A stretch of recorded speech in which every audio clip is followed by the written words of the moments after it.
살게 하시고 또 인도하시면 인도하시고.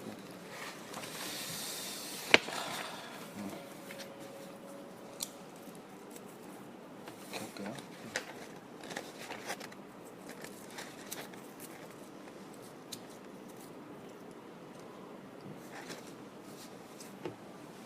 지난주 그 베레시트요 부분에서 지난주 설교 보고만 잠깐만 계속 한두 개할 건데 태초라는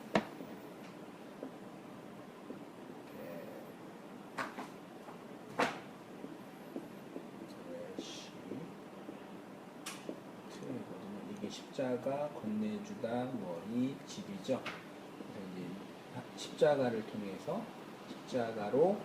십자가로 이 언약이라고 말할 수 있고 표라고 말할 수 있고 이것도 건네준 하나님의 머리를 통해서 뭘 지으신다고요? 집을. 이 집은 성전이고 하나님 나라고 내 안에 세워진 하나님의 나라 이렇게 짓는다. 여기를 해서 이제 그 나라가 하나님의 머리로 지어진다는 얘기죠. 그래서 하나님의 머리가 내 안에 들어와 나의 머리를 잘라 나를 교회를 세운다. 그 얘기가 이제 그 천지를 창조하는 모습으로 만들어지는데 그 얘기가 그 창세기 2장에 있는 남자와 여자가 합하여 뭐가 돼요? 사람이 되죠. 원래 남자가 이게 자칼이란 여기 단어예요. 히브리어로. 여자는 네케바라는 단어거든요. 그러니까 이건 자칼은 남자의 씨, 여자의 뭐 밭, 마음 그런 부분이에요. 그러니까 이건 한 부분이에요. 그래서 1 더하기 1이 1이라 그랬죠. 이 세상에 남자로 오신 예수 하나님이 여자인 누구예요? 나 교회와 합하여 뭐가 돼요? 사람. 그러니까 이렇게 개별적으로 떨어진 자칼이라는 존재가 떨어진 이건 어떤 의미에서는 아직 생명이 아니라고 말할 수 있는 거예요. 어떤 의미에서? 그러니까 남자를 만나지 못한 여자는 생명이 사실 아니라고 말할 수 있는 거예요. 하나님의 그래서 남자 여자가 만나서 하나가 되는 사람에 대해서 이게 이제 남자와 여자가 합하여 하나가 돼서 이제 하나가 된 연합이 구원의 내용인데 연합된 남녀 관계 안에 있어야 할 게 뭐예요? 벌거벗음. 그 다음에 두려워, 부끄러워죠? 부끄러워하지 않는다. 그래서 그러면 이제 두 남녀가 만나서 하나가 될 때 벌거벗는데 남자가 언제 벌거벗겨졌어요? 우리의 신랑이신 예수가 십자가에서 벌거벗겨지셨죠? 그리고 십자가에서 나는 언제 벌거벗겨져요? 이 십자가가 나의 죄와 악을 폭로하고 드러나니까 그래서 그래서 이제 회개와 회심이 일어나잖아요. 그래서 벌거벗겨지면 뭐가 없어요? 부끄러움이 없는. 그러니까 하나님과 나와의 관계가 그런 연합이다. 부끄러움이 없어서 그 속에서 이제 하나가 돼서 생명 열매라고 그러죠. 열매를 이제 출산하는 역사로 실현된다. 그게 이제 있냐 여쭤보고 그 내용이 이제 하나하나 나타나고 있느냐 삶 속에. 그러니까 하나님의 집이 1차적으로 나의 마음 속에 지어져요.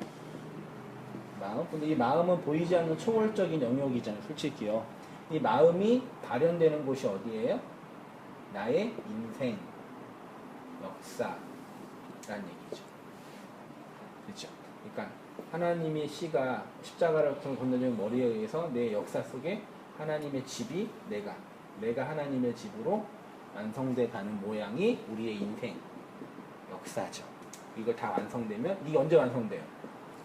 죽음을 통해서 마칠 종, 완성될 종. 그게 이제 네크로스의 죽음이 아니라 다나토스의 진리로 죽는다 표현하는데 그 죽음을 통해서 이 마음에 지었던 그 집이 이제 완성되는 거죠. 우리는 역사 속에 있는 거죠. 그런데 성도는 이런 복음과 진리의 말씀을 듣고 그렇게 내가 지어져 가는구나 그걸 감지하고 그렇게 내 안에 생명이 있으니까 그 생명을 양식으로 간직하고 있다가 필요한 사람들에게 흘려주고 나누어주는 생명의 전달자, 흘리는 자, 생명의 흘림 이런 게 이제 나타나는 것이다. 정리를 했지요. 이해는 가는데 가슴으로 안 오니까 문제지. 이러는데 이제 우리 집사님 어떠신지 그걸 여쭤보고 싶어서 예. 하나님께서 예. 김 집사님 마음속에 예. 하나님의 집을 예. 짓고 계시는 임신하시고 출산 경험도 있으셨잖아요. 예. 그 근데 그러니까 그렇게 돼야 된다는 건 알겠는데요. 그게 안 와요, 목사님. 안 와요? 예. 안 오니까 이제 그러니까 기도를 하죠. 네. 그렇게 하게 해달라고. 이렇게 이 마음으로 안 와다니까. 그러니까 집이 지어가지가 않으니까 이 지금 이 말씀을 전하실 때 이해는 해요. 아 저렇게 해야 된다는 걸 알아요, 머리로. 근데 마음으로 안 오니까. 실제 이 말이 예. 시가 돼서 내 역사 속의 생명으로 예. 하나하나 이렇게 임신해서 뱃속에 아이가 있어서 이게 음. 자라고 내가 입덧하고 몸이 힘들고 잠 못 자고 그런 경험을 육체적으로 하셨잖아요. 근데 그런 것처럼 내 마음과 인생의 역사 속에 그 하나님의 머리에 의해서 이렇게 고민은 해요.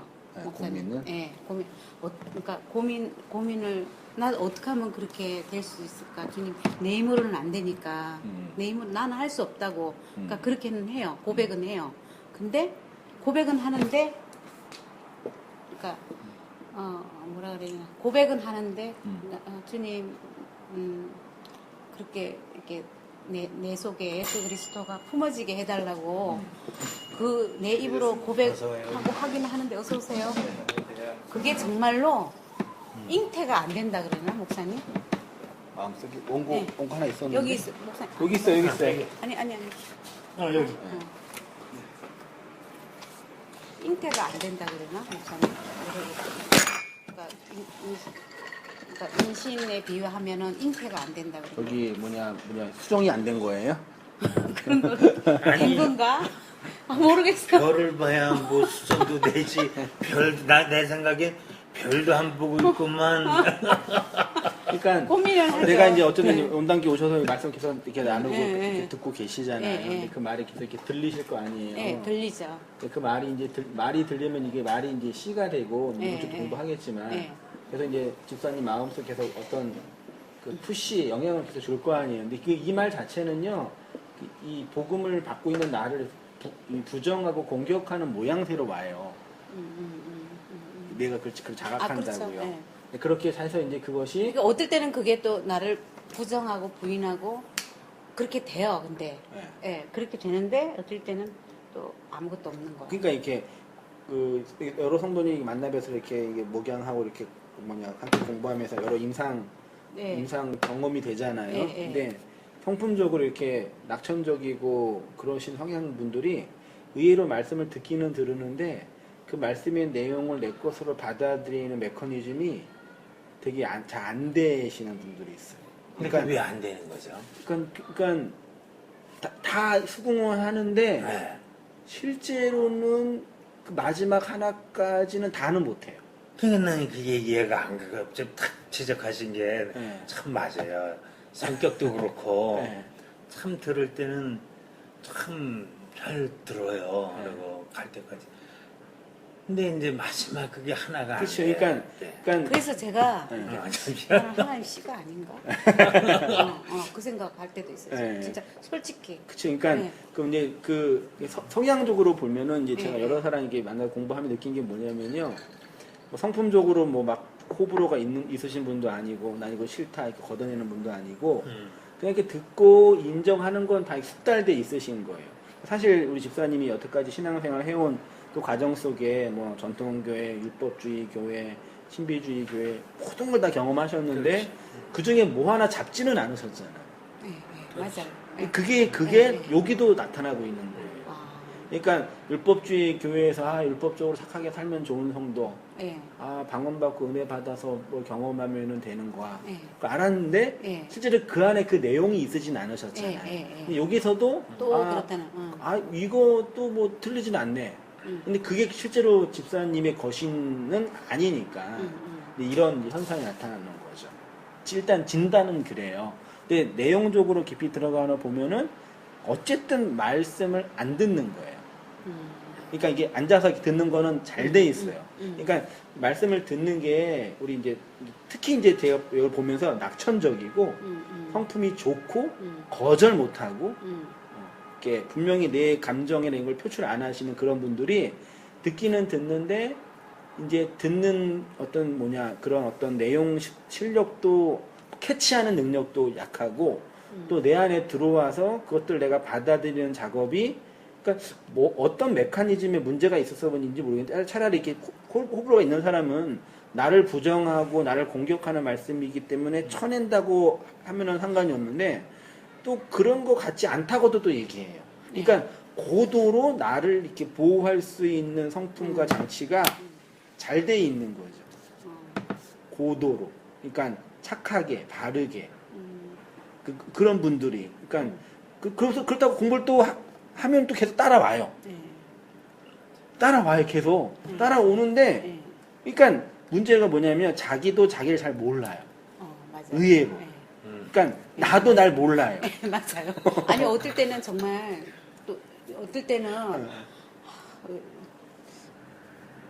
내가 죄인이고 정말 나는 정말 구원받을 수 없는 존재야.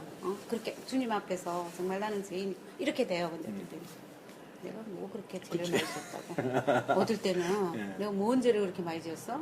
그래요. 선악과 따먹어서 죄 지었어. 뭐 이렇게 될 때가 있어요, 진짜로. 근데 또 말씀을 들을 때는 그게 또 잉태가 돼요. 근데 꼭 지나죠. 그러면 또 잉태가. 그러니까 이게 어떤 뭘 판단하거나 해석할 때요. 판단하는 어떤 그 근거가 나의 주체적인 주관이 아니라 환경에 의해서 결정될 때가 되게 많아요. 그러니까 집사님 한번 이게 인생을 돌아보시면서 내가 내 스스로 내 인생을 주체적으로 선택하고 행동하고 액션을 취하는 게 많이 계신지. 그렇죠. 그거는 있죠. 저는요, 그러니까 몇 살, 고등학교 때부터 저 혼자 살았었어요. 그러니까 고등학교 다닐 때도 내가 혼자 밥 해먹고 학교 다니고 그렇게 했기 때문에 주도적으로 내가 모든 걸 내가 알아서 다 살았어야 되는 그랬었어요. 고등학교 다닐 때부터. 그랬기 때문에 뭐 주도적으로 안 한 건 없어요. 제가 결혼할 때도 그랬었고 다 주도적으로 내가 이끌어 나갔죠. 내가 판단하고 그렇죠. 내가 선택하고 환경에 끌려가는 성향은 아니죠. 아니셨는데 아니고요. 저 그렇게 이렇게 누가 성품이 목사님 저보고 성품이 좋다 그러는데 저 성품 안 좋아요. 목사님. 그런데 굉장히 단호해요. 사람에 대한 거는 거절 못한다? 아니요, 거절 잘해요. 그러니까 호불호가 분명히 있으시다는 얘기잖아요. 있죠, 없지는 않죠, 제가. 근데 이게 틀린 것 같지는 않으니까 듣고는 계시는 거잖아요. 아니요, 맞아요. 맞아요? 네. 근데 맞는데 그게 내 안에 안 있는 들어온 잉태가 안 된다는 것 뿐이야. 그러니까 내가, 완전히 잉태가 아예 안 되는 게 아니라 목사님 완전히 잉태가 안 된다는 거. 그러니까 완전히 되었으면 좋겠는데 그게 이렇게 안 돼요. 그러니까 이제 힘들죠. 그게 그쵸. 안 되니까. 그러니까 틀린 것 같지도 않고 옳다고 생각이 드는데 실제로 그게 내 마음속에 맞아요. 틀린 게 아니라 맞다니까 목사님. 맞는데 잉태가 안 된다는 게 그게 서로 맞나? 맞는 얘기가 아니죠. 아니 내 밖에서는 그 맞다고 인정하는데 내 안에 내가 그걸 받아들일 수 없냐 이 얘기죠. 이미 맞다고 했으면 내가 받아들인 건데. 맞다. 그러니까 맞기는 맞는데 틀리진 않는데. 맞기는 맞는데. 그게 완전히 내가 받아들이기에는 아직은 완전히 나의 것이 안 된다는 거죠. 그렇죠. 나의 것이 안 된 이유 중에 하나는 그러니까 왜 그런지는 이제 모르겠어요. 어떤 부분에서인지는 모르겠고. 그래서 나는 내가 이렇게 자란 환경 속에서 문제 때문에 그러지 않나는 그런 생각이 들더라고요. 여태까지 그런 교회 섬기시면서 그러니까 다른 교회는요 그 복음의 진리를 내가 꼭 받아야지만 진리를 깨달았다 그렇게 안 가르치잖아요. 그냥 거기에서 이렇게 착하게 있고 봉사하고 기도하면은 착한 성도원잖아요. 그러니까 문제가 아니에요. 근데 이제 복음은 운땅교회가 전하는 복음은 이제 그렇게 있는 걸로는 안 되고 예. 실제로 내 마음과 역사 속에 이 복음의 씨가 들어와서 하나님이 예. 일하고 있는 내용을 갖고 있지 않으면은 예. 말짱 도루묵입니다. 그 예. 얘기하니까 예. 극명하게 갈려지는 현상이 예. 되는데 예. 예. 그게 이제 여태까지 다른 데서는 그렇지 않아도 충분히 신앙생활하고 하는데 문제가 없는데 예. 이제 이 복음은 그렇지 않은 현상이 있는 거니까 예. 그거는 이제 그러니까 아까 목사님 말씀하신 거 뭐라 하세요? 나도 나를 잘 모르겠다. 그게 딱 정답이에요. 근데 내가 날 잘 모르면 선택을 잘 못하는데 예. 그때 선택은 해요. 안 하지는 않아요. 또. 그러니까 당신이 응. 어떤 진리가 들어와도 너에 대한 본질이나 모든 것들이 죄성이나 모든 것들이 폭로가 안 되는 거야. 그러니까 진리를 아직 먹고 있지 못하다 이렇게 보아야 되는 거야. 내가 보기에는 그거 진리를 먹게 되면 폭로 안 당할 수가 없거든. 이걸 먹고서 폭로 안 제대로 먹는 사람이 이걸 폭로 안 당할 수가 없어. 그 제대로 근데 제대로 안 먹는 말이 안 들어간다는 얘기야 제대로. 그러면 제대로 듣지 못한다는 얘기거든요 지금요.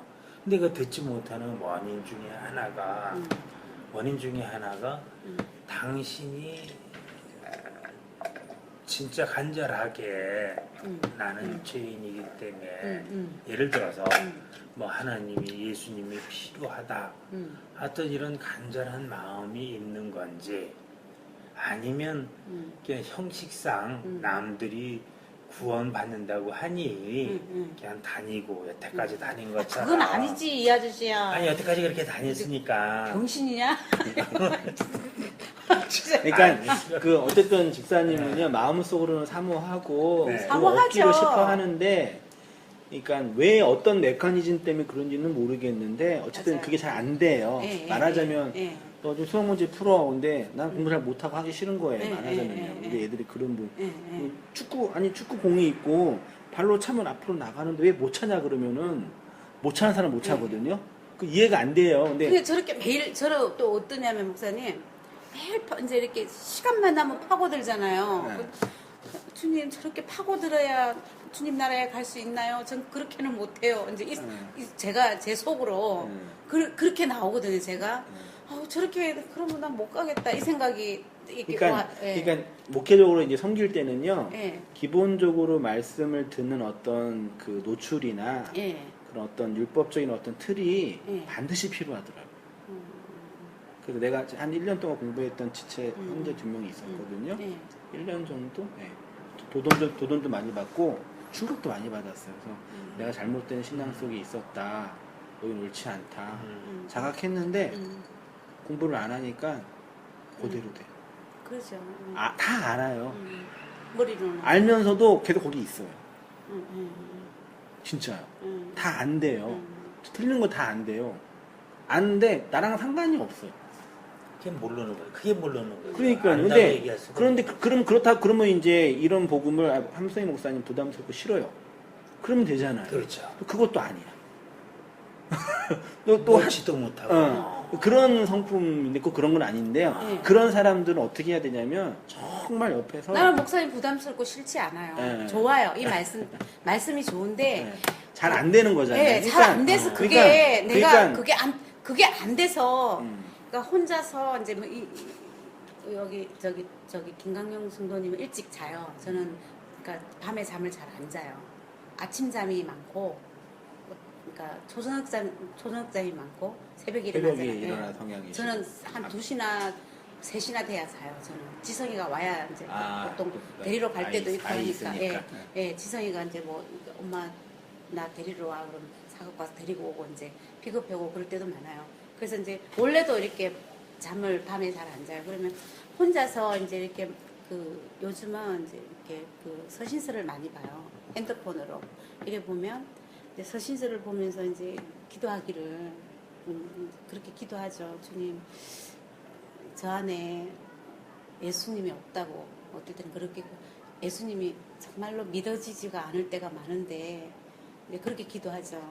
없는데 그러니까 마음에 예수 그리스도의 마음을 완전히 품을 수 있는 마음을 달라고 그렇게 기도해요. 제가 그러면서 뭐 기도하면서 눈물도 흘리고 뭐 몸부림도 치고 혼자서 그렇게 하죠. 그런데 그러다가 이제 뭐 자고 아침 일어나면 뭐 이제 또 바쁘니까 생활이 또 바쁘니까 생활하다 보면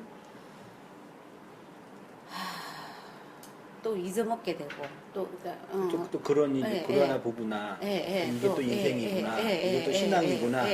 그렇게 되게 그걸 하는. 이제 그러니까 남들 그 율법적인 틀 안에서도 그렇게 매달려 보지는 않았어요 저는요.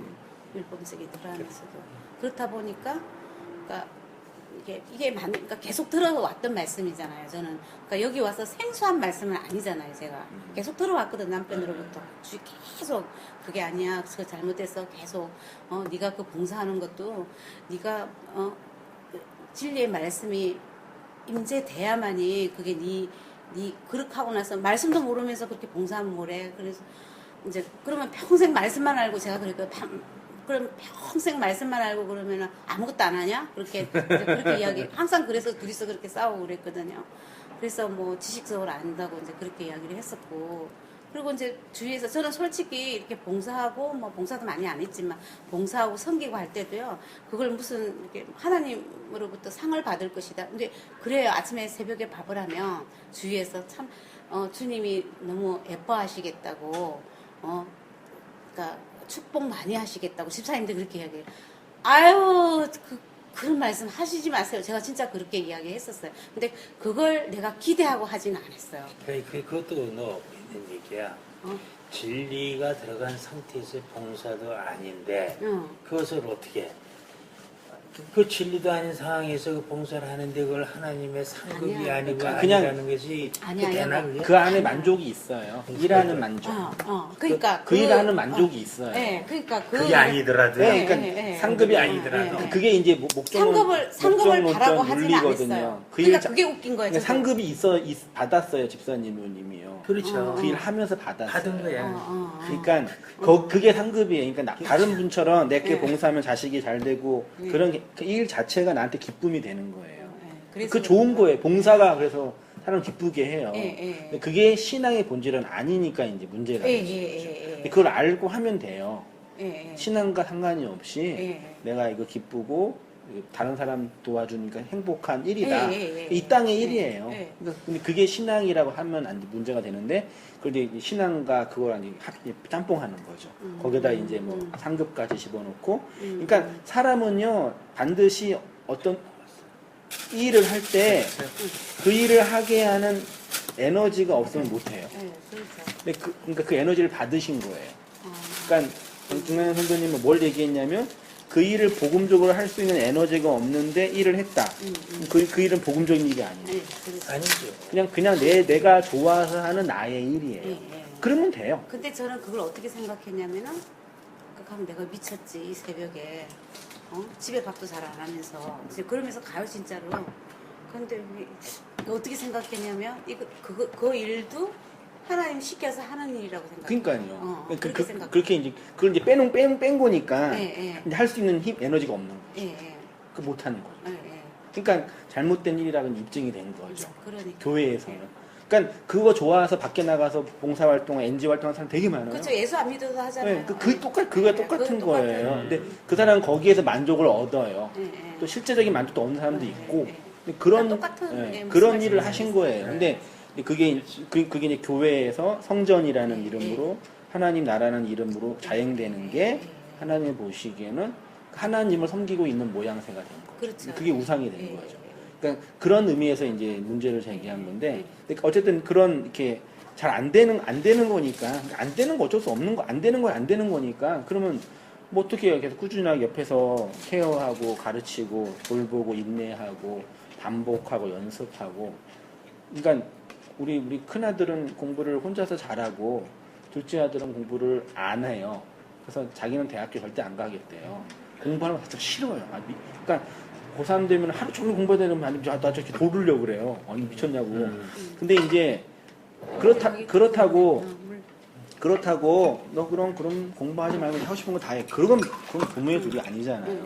좋은 대학 보내려고 애쓰는 건 아니지만 그래서 어느 정도 그 사회 시민으로 이렇게 살 수 있도록 그 기본적으로 학문적인 바탕이 필요하니까 앉혀놓고 수학 문제도 풀게 해주고 영어도 공부 가르쳐주고 그런 틀이 필요한 거죠. 큰 애들은 그냥 지가 알아서 다 해요. 하나 안 해도 공부는 혼자 알아서 걔네들 알아서 하니까 상관없는데 이제 그런 것처럼 다양한 교회 영혼들이 있잖아요. 그러니까 그 복음적으로 신앙적으로 진리의 말씀을 찾아서 말씀을 알아서 구하는 사람들이 있어요. 근데 어떤 목사님은 그렇게 진리를 찾고 구하는 마음이 없는 사람들한테 아무리 가르쳐도 필요 없다. 그러니까 그런 말씀을 그냥 찾을 사람 준비된 사람들에게 가르치는 거지 준비가 안 된 사람들은 아무리 공부시키려 해도 안 된다. 그 일면은 맞는데 그렇게만은 할 수 없잖아요. 그래서 잘 가르쳐. 그래서 이제 공동체라는 곳도 필요하고 가르치는 교사라는 일도 필요한 거예요.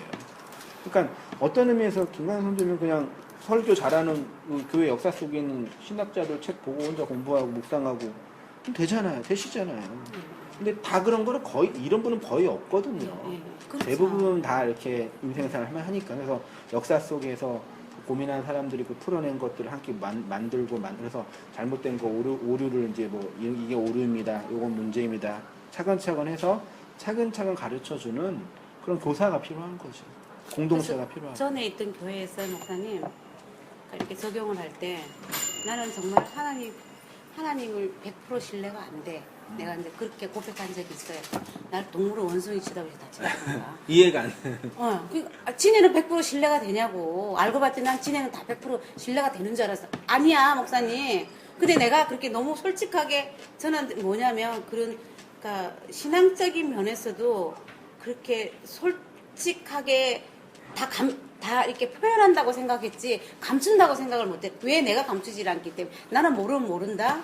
내가 아는 부분은 아는 부분에서 이야기하지 그걸 이렇게 옆에서 붙여가지고 이야기하지는 못하거든. 성격 자체가요. 그러니까 그렇게 되다 보니까 거기서 이렇게 이야기를 하면 동물은 원숭이처럼 자기네는 안 그런 것처럼 나는 그게 진짜인 줄 알았어요. 나는 나중에 알고 보니까 그게 아닌 거야. 나만 그런 줄 알았더니 아니네. 딱 그게 오더라고요. 그래서 그냥 내가 너무 이렇게 너무 그러니까 사람을 잘 믿는 그게 있어요. 누구든지. 그러니까 처음 보는 사람을 보잖아요. 그러면은 그 사람을 거의 100% 믿어요. 처음에는. 근데 알고 보면 그러니까 이렇게 알고 지내면 세상 사람도 실정을 잘 내요. 제가 어느 정도 아니다 싶으면 탁 잘라 손 쫙 꺼버려요. 좀 그런 면이 있어요. 제가 그렇게 되다 보니까 그래서 그런지 어째서 그런지 물론 이 신앙 안에서도 100% 믿어. 그 사람이 신앙이 100%라고 생각해. 그래서 나중에 보면 아니야. 나랑 똑같아. 거기에서 오면 그렇구나. 그래서 모르겠어요. 지금은 사람이나 환경 의존도가 좀 높으신 성향이신 거잖아요.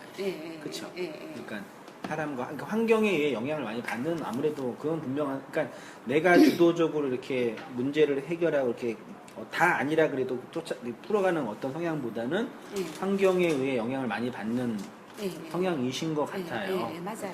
그러니까 이게 좋은 환경 속에서, 그러니까 환경이 내 밖에 있는 환경 때문에 내가 된 게 아니라 이거와 상관이 없이 진짜가 내 안에 있어야 되는 거죠. 그렇죠. 그러려면 좋은 환경이 필요한 거죠. 그렇죠. 그래서 이제 그런 분들한테는 약하니까 좋은 환경 속에서 말씀 잘 배우고 그다음에 집중적으로 이해하고 잘 캐치하고 나눌 수 있는 그런 어떤 장기적인 인내심을 갖는 어떤 그런 작업이 필요하다는 얘기죠. 제 이제 목회 경험으로는 그래요. 이제 다른 사람 만나 뵈면서, 그러니까 저도 그러고 다른 분도 그러고 어떤 의미에서는 종교적인 엘리트 의식이 생길 수밖에 없는 게 그냥 기도하니까 되고 말씀은 기도하니까 또 은혜가 떨어진 거예요. 그러니까 알게 됐어요. 나는 알게 됐는데 그 사람은 모르는 거예요. 너는 왜 모르냐니까 자기는 모른다 그런 거죠. 그런 차이예요. 그러니까 내 입장에서 보지 말고 그 사람 입장에서 해석할 수 있고 그 진리를 배울 수 있는 그런 좋은 틀들을, 그러니까 이렇게 말하면 될지 모르겠는데 공부할 애는 학원 백날, 그러니까 공부 알아서 할 애는 학원을 안 보내도 알아서 자기 공부할 수 있는데 공부를 관심이 없는 애들은 아무리 학원을 보내도 공부를 못해요. 그런데 그러기 때문에 공부할 수 있는 환경을 잘 만들어줄 필요는 있는 거죠. 아이들을 보면서 느꼈거든요. 근데 그게요. 진짜 말씀 잘하셨는데 그 계기가 있다는 거예요. 계기가. 이 공부를 진짜 할 놈은 뭐 다른 거 안 해도 지가 알아서 다 해나가는데 안 하는 놈이 죽을 때까지 안 하진 않거든요. 안 하는 놈이 언젠가는 하는데 저도 그랬어요. 요 계기가 필요하다는 게 요 계기가 이 계기가 들어오는 게 믿음을 주시는 하나님의 은혜가 아닌가. 그렇죠. 예. 요게 예. 요걸 만나는 게 그러니까 그 은혜를 달라고 자꾸 근데 기도하지. 그런 계기는 이제 어떤 현실이니까 조작하거나 만들 수가 없으니까 다만 이제 점수의 과정 속에서 꾸준하게 말씀 배우고 그렇죠. 터득하고 노력하고 그런 과정 속에 하나님 은혜를 부어주어야지 한 단계 올라갈 수 있는 거니까 그렇다는 얘기죠. 그래서 좀 성실하게 체계적으로 꾸준하게 이렇게 하나하나 이렇게 말씀 내용 알맹이만 그러니까 그런 분들은 설교를 많이 듣는 것이 중요한 게 아니라 하나라도 집중해서 잘 듣는 게 제일 중요해요. 하나라도 집중해서 그러니까 딱 하나 이게 그 얘기네 뭔지 알고 그러니까 많은 지식 긴 지식보다는 짧은 지식이라도 분명한 거 알고 암기하고 마음에 담고 학습하고 배우고 그러니까 암기가 되게 좋은 방법 중에 하나거든요. 그러니까 저는 막 진리는 막 깨닫고 막 진리가 됐다 이런 분들 얘기 별로 안 좋아해요, 솔직히. 너무 딴 얘기해요, 그분들은. 그러니까 이 역사의 현실 우리는 그럼 빨리 죽어야지. 역사의 현실 살아가야 되니까요. 그렇게 좀 인내심을 가지고 이렇게 장기적으로 보면서 이제 그럼 어쨌든 자기는 빨리 죽어야 되겠다, 야. 그렇잖아. 지가 안 죽어야 되니까. 그런- 죽을 그 때. 얘기가 아니라 그런 개념이 아니라 네. 내가 됐으니까 이제 나 완성됐다. 아, 완성됐다. 아, 이제 게임 끝났다. 너희들 아직 한참 그런 남았다. 사람이 있어요? 얼마나 많이 있는데. 신기하네. 그러니까 열렬한 기복주의 신앙이 있잖아요. 하나님께 복받기 위해서 기도하고 노력하고 그런 사람들처럼 열렬한 영지주의 신앙이 있다니까요. 그런 거는 아주 그냥 소인매나 구하는 것들이지. 그런 걸 뭐 기도하고 그래. 그런 사람을 못 봤기 초월적인 때문에. 하나님의 지식가는 저기 살아간다.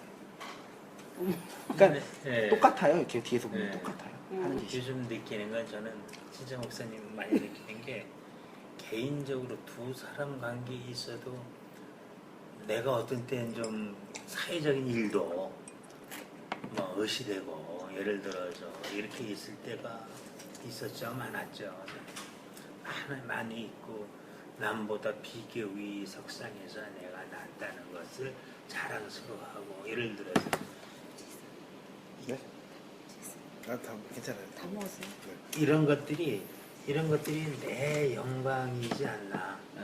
여태까지 그런 생각이 너무 많이 들어가는 거예요. 지금 그러니까 참 내가 이런 참 미루구나. 이 여러 두 이웃이 옆에 있는 사람한테도 이런 깨달음들이 있어야 난 그런 생각이 이런 깨달음들이 계속 와주는 것이 은혜인 거고 이 깨달음이 간접적인 진리가 되고 내 진리가 돼서 간접적인 진리가 내 진리가 돼서 가치가 변해지면 나중에는 내가 그걸 행동을 안 했어도 마치 옛날에 맨날 그 행동만 했던 사람처럼 이렇게 생각이 들어질 때가 한 번씩 온다는 얘기거든. 이것을 이제 먼저 교회에서는 지식만 알고서 저는 그것이 행이라는 것은 그런 간접적인 진리가 내가 깨우침으로 인해서 나가 인지가 되고 인식이 돼서 가치관이 변해서 마치 옛날에는 전혀 좋아하지 않았던 것이 이제 좋아하게 되는 이런 일련의 과정들이 열매라고 전 보여지기도 하거든요. 제가 요즘 많이 내가 묵상하는 것 그렇고 느껴지는 게 그런 점들이거든요. 거기서 인격적인 하나님을 못 만나서 그렇다고 생각하지. 그래서 혼자 그게 어떻게 그게 더 인격적인 하나님에 대한 이해가 다른 거죠. 다른 그쪽에서 그렇게 생각하잖아. 다른 하나님이죠. 그러니까 예. 그리고 그래서 그 이야기 나온 거잖아.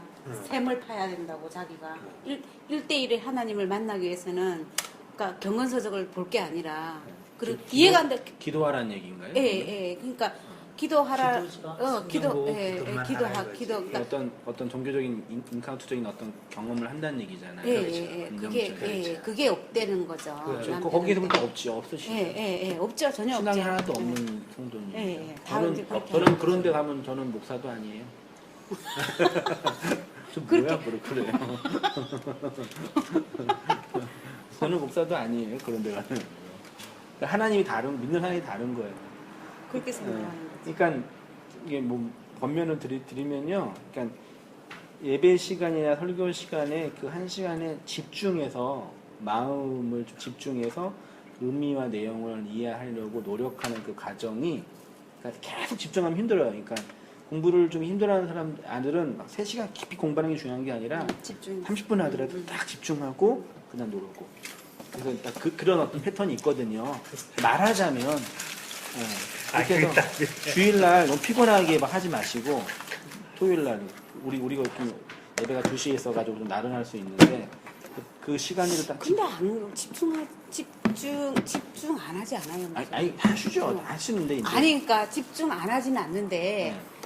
그러니까 집중을 안 해서 그러니까 내가 생각할 때는 이게 말씀을 전하실 때 집중 안 하지 않아요. 근데 듣고 나면은, 그러니까 목사님이 안 들었기 때문에 아무것도 없다고 생각하잖아요. 아니 들으셨는데 예. 그 마음의 내용이 어떤 선생님 말 임팩트나 그 진위가 이번 주 공부할 거예요. 이 진위가 내 마음속에 들어오지는 않은 거예요. 그러니까. 이심전심으로 내 말이 이 말은 이렇게 문자잖아요. 예. 이 말이 문자로 들어가서 그러니까 문자로 들어오는 문자 거예요. 안에 있는 내용이 예, 나와야 되는데 마음이 돼야 돼요. 예. 근데 그러니까 마음이 돼서 나와야 되는데 예. 예배 끝나고 나면은 아무 생각이 그렇죠. 없어요. 그러니까 들은 건 많이 그런 분들은 다 간접몇 개 재밌는 얘기 기억만 하지 예. 안에 있는 그러니까 이번 주 그러니까 설교는 설교자의 마음이 담겨져 있거든요. 예, 그러니까 예. 제가 성교나 히브리어나 헬라어는 다 까먹으라 한 이유가요. 예.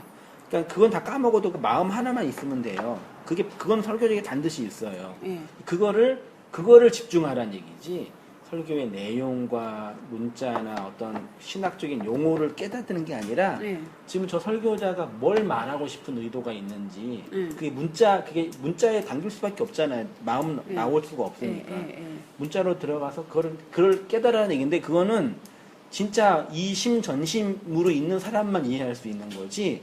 그렇지 않으면 그냥 밖에서 전하는 한성의 목사, 소리 지르는 어떤 목사, 혹은 기분 나쁜 어떤 목사, 마음이 우울한 어떤 목사처럼 들리지 그 사람 마음 속에 있는 그 언어가 내 언어가 되지는 않아요. 그러니까 목사님이 말씀하시면 메시지가 이렇게 다 전달하려고 하는 메시지를 1시간 동안 하죠. 그러면 거기에 전달하는 메시지가 같이 와 닿아야 돼. 그걸 통해서 와야 되는데. 아니 그러니까 그 내용 자체는 뭘 말씀하시는 게 안다니까. 그러니까 지금 안다고 하는 게 네. 그게 마음속에 안 들어오니까 모른다고 하는 모른다. 거예요, 저는요. 그렇지. 그러니까 지적으로 동의를 안 한다는 얘기가 아니라 지적으로 동의는 하는데 그게 이제 어떤 의미에서는 집사님 마음속에 집사님 거는 아니라는 얘기죠. 그러니까 제 말이잖아요.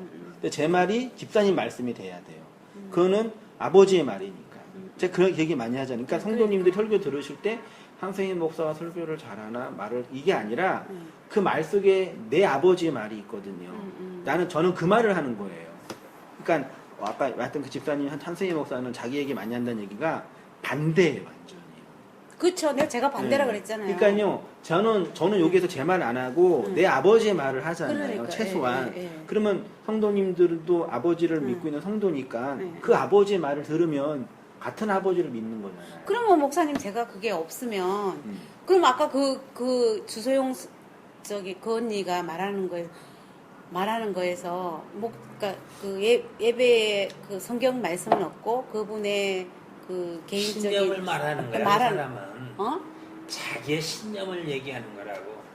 우리가 하나님의 말씀이 그 믿음을 얘기하는 게 아니라. 그래 근데 왜 말을 잘라먹어 말하는데 그 이야기를 하려고 그러는 게 아니야 내가. 근데 그분이 말씀하시는 게 그게 아니야. 제가 그랬잖아요. 반대야. 그 한학의 목사님은 그야 그분의 자기의 그게 들어가 있는 거고 이분은 그만 말씀 자체만 전하는 거야. 이렇게 이야기했잖아. 그러면 그게 제가 그러면 그냥 그야말로 그건 지식적으로 아시는 거죠, 집사님. 그러니까 아는데 그러면 왜 그러면 아는데 그게 집사님 마음은 아니라는 얘기죠. 그러면은 이 머리로 그냥 지식적으로 그게 만든 건데. 머리로만 하는 거야. 그러니까 그냥 한세인 목사가 그만해. 어떤 목사인지는 아신 거예요. 예, 예. 한세인 목사가 어떤 목사고 어떤 얘기하는지 아는데 그건 한세인 목사를 아는 게 중요한 게 아니라 그게 마음에 있으니까 이렇게 나오는 거 아니에요? 아닐 수도 있어. 충분히 가능해요. 몰라 나는 모르겠다 아니, 말이야. 그러니까 여러 사람 만나 보니까요, 예. 그게 가능하더라고요. 어. 그러니까 그게 그러니까 자기도 겁나는 거예요. 예, 한세인 예. 목사랑 떨어지면은 구원이 취소될 것 같은 두려움이 생기는 거예요. 그게 그러니까 사람들의 종교심리가 그거예요. 그러니까 지금 한세인 목사랑 같이 공부하고 있으니까 연결돼 있으니까 말은 이해가 되고 그 말 속에 있는 것처럼 보이는데 떨어지면은 이제 다른 것처럼 느껴져요. 떨어지니까요 자연스럽게 떨어져요. 그래서 제가 직접 가서 먼저 손 내밀 그러면 안 된다고. 그러니까 그런 부분이죠. 그러니까 제 말이 저의 하나님, 제 아버지의 말이 성도님 아버지의 말이 되어야 돼요. 같은 말이 되는 거죠. 근데 그게 이신정신으로 이게 통하는 거죠. 그러니까 어떤 의미에서는 제가 설교할 때 보면요, 그게 느껴져요. 이런 막 히브리 헬라어 이게 다 필요 없어요, 사실은 진짜. 그러니까 저는 이 얘기합니다. 딱 하면 끝나요, 그냥. 그러니까 설교자의 그 존재와 인격이 거기에 있는 거예요. 어느 때는 제가 막 힘들게 설명할 때가 있잖아요. 하면서도 어차피 그 내용만 있으면 되는데, 근데 그 내용만 알면은 이거 다 필요 없어요. 근데 히브리어나 헬라어나 저는 그게 도움이 많이 돼요. 그죠? 그 과정이니까요. 왜 그러냐면 그 그릇이 나는 그 진짜 내용을 이해하는데 이 그릇들이 연결되는 것이 더 잘 보여요. 잘 보이고요. 히브리 헬라어 한 번만 들어도 다 입력이 된대요. 그러니까 뭐 알려고 들을 필요도 없대 목사님. 그러니까는 얼마나 아니 막 옆에서 보기에 내가 하나요? 근데 부러우세요? 근데 이런 것들이 저는 정확하게 그 뜻이 도움이 되더라는 얘기예요. 진짜 도움이 돼요. 그러다 보니까 그 내용이나 메시지가 더 선명해지죠. 보이고, 더 선명하게 보이고, 이게 조금만 선명하게 보이는 메시지가 많아질수록 자기 부인이겠죠. 그것이 진짜 그것이 점점 깊어져가는 지 않나 하는 생각이 에어도 모르겠다. 들고 에어지지가 않구나 히브리. 그런 시간들이 많아지다 보니까 더 찾게 되고 아유, 이걸 보려고 하고 더 느껴지니까 내가 끌려가는 것 같고 부인 내치는 것 같고 자꾸만 하다 보니까 더 보게 되는 거고 계속 그게 선순환이 돼가는 게 아닌가 이런 생각. 자꾸만 그런 게 있으니까 더 보게 되는 거지 뭐. 그러니까 어쨌든 뭐 김은호 선도님이 그냥 알아서 이렇게 말씀 듣고 하시는데 이제 그렇지 않고 이제 좀 뭐죠 잘 따라오기 힘드신 분들은 이런 이해를 가지고 알겠어. 뭐죠 성실하게 집중해서. 근데 여기서 그러니까 여기 우리 온땅교회 성도 중에서요. 제가 제일 못 알아듣는 거죠. 그게 그런 거. 그러니까요. 그래서 말씀하시는. 그러니까 좀 어려워요 그런 부분이. 우리 큰아들이 예. 설교가 이해 못해요. 근데 뭔 얘기하는지는 알아요. 이해되시죠? 그러니까 설교 시간에 좀 딴 생각하고 낙서도 하고 왔다 갔다 하는데 아빠가 무슨 얘기하는지는 알아요. 그러니까 우리 장로님 자녀들이 이렇게 있잖아요. 네, 교회 왔다 갔다 제대로 성실하게 예배를 안 드려요. 근데 워낙 장로님이 이렇게 좀 자유롭게 하는 성향이신 분도 있고 또 그분한테 그런 어떤 확신이 있으신 거죠. 얘네가 지금 이렇게 성실하게 예배 안 드려도 그 내용의 진은 알고 있다. 그런 신념은 있으세요. 그러니까 이렇게 두실 수 있는 거예요.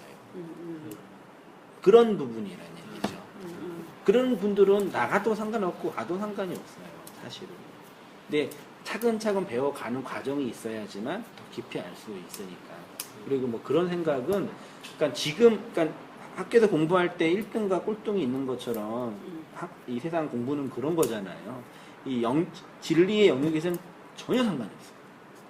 그러니까 신학을 공부하고 헬라어에 많이 알고 있는 목회자가 진리를 깨닫는 거랑 우리 큰아들이 말씀을 듣고 이게 그거구나 아는 거랑 질적인 똑같다니까요.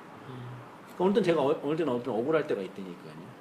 이렇게 공부 다 했는데 나중에 다 버려야 돼. 다 버려야 돼. 헬라 이거 다 껍데기잖아요. 이거 다 버리고 그 내용만 하나 알면 되는 거예요. 그거는 그냥 어떤 의미에서는 결의도 알 수 있어요. 떨어지면. 그러니까 어느 때는 예, 성경도 나중에 버려야 돼요. 참견이죠. 성경도 문자잖아요. 그 문자 안에 있는 하나님 영이라고 그 하나님을 내 마음속에 담으면 성경도 필요 없거든요. 나중에 성경 필요 없다 그러잖아요. 지식도 없어지고 믿음도 없어지고 소망도 없고 사랑만 있대잖아요. 그것만 알면 되는 거죠. 그러니까 그런 식의 어떤 그런 비교 의식이 이제 아니 비교 의식이 하는 게 아니라 그런 생각이 여태까지 이 한국 교회나 어떤 이런 상황에서 경험한 거니까 그러니까 그것이 그 진리를 알고 진리의 마음을 담고 있는 사람에게는 그런 확신이 있어요. 아, 내가 좀 헬라 히브리 몰라도 좀 헌신을 좀 못해도 내 안에 그런 게 있구나. 그걸 알게 돼요. 그럼 그게 마음이 있으면 밖에서 얘기가 들릴 때 끊임없이 뭐죠? 감화받고 도전받고 회개하고 고침받고 혼나고 그게 가능한 거예요. 그게 도덕적인 통치가 가능한 거죠. 마음이 있으니까. 그런 과정이 어간에 있고 장기적으로 볼 때는 하나님 그렇게 인도하실 거니까 네. 하나님의 역사는 하나로 보는 거니까요. 그러니까 인생을 살다가 두 분도 사시다가 힘들 때도 있고 어려울 때도 있었잖아요. 근데 장기적으로 보면 이렇게 쭉 가는 거잖아요. 그런 어떤 신앙적인 통전적 이해를 가지고 이렇게 그러니까 지금 성공해도 실패가 있을 수 있는 거고 지금 안 돼도 나중에 될 수 있는 부분이 있으니까 지금 일이 할 필요 없이 성실하게 그렇게 그 말씀을 가지고 배워 가시면 하나님이 그런 가정 속에 은혜를 주시고 또 그런 믿음으로 또 사역하고 있으니까요. 그렇게 하시지 뭐 공부하다가 나는 아직 깨닫지 못했으니까 택함받지 않았다.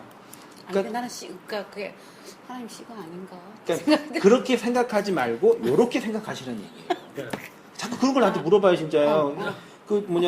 하나님 목사님 아니냐고 그러는 신지 아닌지 선택 물어보는데 그 질문이 의도가 알아요 내가. 네. 그래서 대답을 제가 안 해요. 짜증내요. 모른다나. 모르니까 모른다 그러시는 거 아니에요? 아니야. 그러니까 이 사람의 의도는 집사님이 지금 갖고 있는 심리적인 그런 의도예요. 내가 힘들고 마음이 안 다가오는데 내가 택함받지 않은 거 아니냐. 선택설이 뭐냐 물어보는 거죠. 그러니까 선택설에 대한 어떤 학문적인 깊이나 신앙의 이해를 버는 게 아니라 나를 증명하고 싶은 거예요. 심리는. 사람은 다 그래요. 나를 증명하고 싶은 거예요. 어쩔 수 없이 이기적인 존재예요. 그래서 선택 그는 답이 없어요. 그 어떤 의미도 칼빈이 오르냐 알민이 오르냐 답이 없고요. 그러니까 저희가 이렇게 인터넷에서 설교 올리면 이렇게 가끔 이제 설교 원문 쭉 읽으니까 설교 원고에 대한 신학적인 견해가 다르면 이제 질문하잖아요. 뭐 인간의 자유의지 하는데 제가 답을 안 해요. 그러니까 신학적인 논쟁이 필요 없어요. 그 속으로는 네가 믿어 왜 나한테 물어봐? 어차피 네 확신 할 거잖아. 괜히 묻는 거예요. 아 진짜 궁금한 사람 와서 저한테 물어보지. 진짜 배우고 싶은 사람은 안 그러겠어요? 그러니까 그런 마음으로 이렇게 어쨌든 이제 온 땅에 와서 이제 안착하셨으니까 여기에서 이렇게 그 하나님의 은혜를 내가 반드시 여기서 얻고 만약에 등수가 가린다면 1등 꼭 하겠다. 말하자면 그런 어떤 마음으로 그런 좋은 마음으로 이렇게 참여하고 애쓰시고 또 힘들 때 또 이렇게 또 이렇게 위로도 받고 또 이렇게 토닥토닥 거리고 외로운 게 아니라 그런 어떤 그런 데예요. 다 집사님이 고민하고 있는 그런 고민을 다 해요. 무슨 성도가 아파하고 그러니까 혼자만의 아픔이 아니니까 복음 원래 그렇게 다 우리를 드러나게 하는 거니까요. 그래서 또 이런 자리도 필요한 거니까 이끌어 가심에 대해서 하나님이 나를 이끌어가는 것이 얼마나 선명하게 점점 보여지느냐 그것이 믿음인 것 같아요. 그러니까 뭐 공부하시다가 기도하시다가 마음이 공허할 때 그러지 마시고 진짜요. 그게 사탄이 주는 생각이에요. 진짜 믿음인 것 같아요. 하지 마시고 그러니까 아이들이 심리적으로 교육적으로 볼 때 이 우리나라 젊은이들이 그게 힘들어요. 지금 희망을 못 얻고 그 다음에 해도 안 된다 라는 게 이게 자존심에 갇혀 있잖아요. 현실은 그거거든요. 계속 근데 그 현실 속에서 현실을 직시하고 내가 할 일을 하면서 살겠다 그러면 되는데 이제 그게 안 되고 이제 부정적인 의식이나 반작용이 일어나게 되는 거죠. 또는 헛된 희망 속에서 희망 고문을 당하고 그러니까 이미 우리 사회 체제에서요 돈 벌 수 있는 구조는 정해져 버렸어요. 어쩔 수 없어요. 이번 주에도 어저께 청년 3명이 와가지고 늦게까지 얘기하면서 직업인들 하는데 돈 벌 수 있는 구조가 이제 끝나버렸어요. 그냥 직장인은 직장인 연봉 받으면서 고만고만하게 살고 근데 그 현실을 인정해야지 어떡하겠어요. 그렇다고 사회 올라가면 뭐 차겠어요. 괜찮아 나도. 그러니까 인정하되 아까 말씀하신 것처럼 그런 심리적인 생각이나 네, 그 부정적인 것들은 과거의 부정적인 생각이 그걸 부정적인 생각을 목사님 계속 가지고 있는 게 아니라 워낙 긍정적이라 또 금세 아니야 나는 그래도 나는 주님의 은혜로 여기까지 왔어. 그렇게 생각해요. 네, 이렇게 해서 꾸준하게 그러니까 집중 하나에 집중해서 다 이렇게 하고 그 다음에 기도하고 마음속에 있는 언어를 이렇게 풀어내는 그래서 이제 좀 청년들한테 이렇게 레포트 쓰라고 한 이유가 글을 쓰면서 정리가 되거든요. 그렇죠. 일기 형식으로. 그럼 내 양식이 돼요. 그렇지. 그러면 좋거든요. 그러니까 일기 형식은 그게 사실 그게 기도니까요. 그런 좀 체계가 잡혀 있으면 좀 덜 이제 힘드시겠죠. 덜 이해가 좀 깊이 되니까요. 그래서 말씀드릴 때 하세희 목사의 어떤 말하지 어떤 의도나 그 내용, 내 아버지의 말을 듣는다 생각하시면서 좀 더 간절하고 열정적으로 들어가시면 좋겠다. 이미 지금 시작했으니까요. 1년 반 들어도 아직도 모른다 그러는데 나 진짜 누가 1년 반? 개척 멤버들 자매들 2년 가까이 들었는데 1년 반, 2년 가까이 들었는데 죽을 때까지 모르는 2년 가까이 들었는데 죽을 때까지 그러니까 제가 진보라는 게 아니라 말도 그러니까 다는 이해해요. 그러니까 저 산상수훈 이제 여기 88강까지 했잖아요. 제일 열심히 따라온 사람 자매한테 물어보니까 3분의 1도 이해 못해요. 열심히 그러니까 그 다 듣는 사람 한 명도 아직 없어요. 제대로 들었던 사람이 빠이먹고 그러니까. 근데 이게 산상수훈 그 3장대는 얼마 안 되는 장인데도 다 이해를 못해요. 30% 이해하면 잘했나? 그래, 그러니까 워낙 이게 온땅교회가 복음적인 어떤 그런 부분에서 되게 좀 저항감이 있으니까 그런 부분이 있는데 그래요. 그러면 목사님 그게 완벽하게 나와야 되는 거예요? 그 양식이 나와요, 내 걸로. 자연스럽게 나와야지. 그러니까 이거는 공부 잘하고 못한 게 아니면 그 마음이 내 안에 있으면 돼. 그러니까 어린 아이도 복음의 이해를 깨달으면 하나가 떨어지면 되는 거고요. 네. 나이 드신 어른도 그냥 밤에다가 그냥 하나 떨어지면 되는 거예요, 사실은요. 그렇죠. 그거 있으면 된다고요. 그거 하나. 나머지는 이 땅에서 필요한 것들이니까 가르치는 일이나 교회 공동체에서 해야 할 일이니까 좀 더 많이 하면 더 좋고 또 얘기해 줄 수 있잖아요. 그러면 그 4살짜리가 어디서 봤더라? 4살짜리가 기도하다가 회심한 이야기 어디 책에서 나오더라고요. 여기 청교도 예. 기도 부흥회. 예, 4살짜리가 예. 그렇게 돼야 된다는 얘기인가? 그렇죠. 근데 그 내용이 이해되는 거죠. 어떤 회심의 어떤 그런 격정적인 경험이 아니라 복음적인 이해가 떨어지는. 그러니까 그냥 말하자면 하나님이 그냥 어서 그냥 이렇게 자꾸 데리고 가는 거예요. 이렇게요. 내가 안 되니까 이거 그러니까 이게 있는 거야. 자꾸 데리고 가는 거예요. 이렇게요. 이렇게 이거 안 되니까 그렇게. 아니 예수님이 오셔가지고 바리새인이나 사두개인 그 똑똑한 사람들 데리고 가지 뭐하러 그 어부들 데리고 가겠어. 그 내용 이제 제가 이제 이번 주부터 쭉 이제 말씀 강의하면서 괜히 성경에 이제 들어갔으니까요. 그래서 우리 그냥 계시록 공부하면서 계시록 읽어보라고도 했는데 그래서 도노 점수의 과정 속에서 도노의 깨달음이 오거든요. 사실 어떤 의미에서는 여태까지는 기독교 변두리에서 이렇게 많이 보신 거잖아요. 좀 죄송한 말이지만. 정답이죠. 맞잖아요.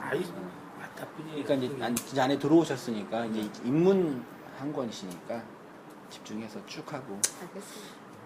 저는 이제 30년 최소한 25년, 30년 할 거니까요. 그때까지는 어디 가시지 마시고 쭉 해서 하다 보면은 하나 걸리겠죠. 하나만 걸리면 돼요. 25년 안에 안 걸리겠어. 25년 나 몇 살이야? 76밖에 안 돼. 76밖에 안 돼. 하나 걸리면 돼요. 하나 걸리면 이제 또 걸린 대로 하면 되니까요. 그렇게 하면 돼요. 알겠죠, 강호 형제. 자매도 하나만 걸리면 돼요.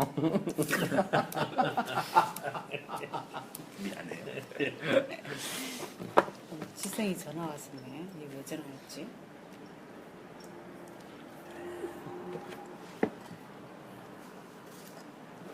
집에 왔습니다. 오늘부터 이제 요한계시록 강의. 아, 요한계시록이에요 이게? 네, 오늘부터 이제 또 이렇게 어렵지 않아요? 이게 그 문제 많이 하는데 이제 의외로 요한계시록이 연구가 많이 돼 있어요. 의외로 돼 있는데 이제 설교를 많이 안 하죠. 한국에서 요한계시록 강의하는 설교자 별로 없어요. 그 하나교회 목사님 다 강의하셨어요. 그분은 율법으로만 강의하죠. 그러셨구나. 선해요. 어떤 내용인지 선해요. 한국도 목사님 다 그랬거든요. 지금 들어가니 한번 요한계시록을 어떻게 해석할 것인가 서론적으로 그리스도 중심의 종말론적인 예언서 계시록 보겠습니다. 그리스도 중심의 종말론적인 예언서인 계시록은 성경의 마지막 책이며 성경 중에 가장 상징적이고 비밀스럽고 영광스러운 책입니다. 그러하기 때문에 성경 중에서 가장 많이 곡해되고 인터넷에요 계시록 치면요 신천지가 90%예요. 네. 이건 완전 다 깔아놨어요 신천지. 그러니까 뭐 전통교에서 설교하는 내용은 거의 안 나와요. 다 신천지 말씀 해가지고. 창세기하고 계시록하고 짝을 맞춰서 그게 진짜인지 설교. 다 들었잖아요. 그래요? 네. 내가 지금 제가 그러고 있는데 주일은 창세기, 네. 주중에는 계시록. 창세기 계시록 이렇게 짝 맞춰서. 걔네가 성경을 진짜 열심히 공부하고. 아, 그게 그 성경 하나 딱 놓고 하잖아요. 뭐 다른 거 아무것도 없이 성경 하나만 놓고. 강의도 잘하지 않나요? 아유, 그 틀린 말이 없다니까 목사님. 그러니까 그 어떤 그러니까 푸는 게 틀려서 그러는 거지. 그렇죠. 예. 그 내용은 다. 예, 내용은 다 맞다니까 그림 목사님. 그리면서 예, 예, 하고. 예. 약간 그림 딱 몇 번 봤는데 이만희는 좀 강의를 못 하거든요. 예, 예. 저를 못 하는데 몇번 보니까 강의 잘하더라고요. 나 공부 많이 했더라고요. 아무튼 그렇습니다. 계시록은 세상 끝날 전 우주가 새롭게 되고 사단의 세력이 완전히 무너지고 영원한 천국에 도래할 것을 선포합니다. 이 역사를 통해서 하나님의 나라가 완성되기까지 이 땅에 살았던 모든 사람들이 하나님의 보좌 앞에 심판을 받을 것도 말하고 있습니다. 그리고 이 모든 일들이 예수 그리스도의 재림과 함께 있을 것임을 한결같이 증언하고 있습니다. 세상 끝날 하나님은 새로운 창조의 세계에서 성도들을 하나님의 나라로 완성하실 것입니다. 그 죽음의 저주는 제거되고 태고적 에덴 동산에서 추방되어 접근할 수 없었던 생명나무의 열매를 성도는 먹을 수 있게 되고 또 자유로이 생수를 마실 수 있게 될 것입니다.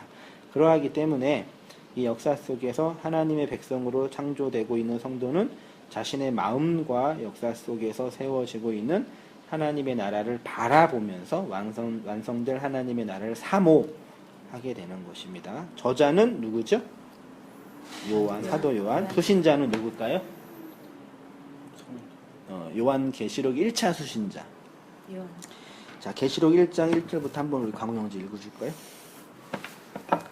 예수 그리스도의 계시라. 이는 하나님이 그에게 주사 반드시 속히 일어날 일들을 그 종들에게 보이시려고 그의 천사를 그 종 요한에게 보내어 알게 하신 것이라. 요한은 하나님의 말씀과 예수 그리스도의 증거 곧 자기가 본 것을 다 증언하였느니라. 이 예언의 말씀을 읽는 자와 듣는 자와 그 가운데 기록한 것을 지키는 자는 복이 있나니 때가 가까움이라. 요한은 아시아에 있는 7교회에 편지하노니 이제도 계시고 전에도 계셨고 장차 오시리이시며 그의 보좌 앞에 있는 7영과 또 충성된 증인으로 죽은 자들 가운데서 먼저 나시고 땅의 임금들의 머리가 되신 예수 그리스도로 말미암아 은혜와 평강이 너희에게 있기를 원하노라. 우리를 사랑하사 그의 피로 우리 죄에서 우리를 해방하시고 그의 아버지 하나님을 위하여 우리를 나라의 제사장으로 삼으신 그에게 영광과 능력이 세세토록 있기를 원하노라. 네. 일곱 교회에 전해진 말씀이 1절과 4절에서 말하는 것처럼 요한계시록은 예수 그리스도의 계시로 하나님이 요한에게 보내요.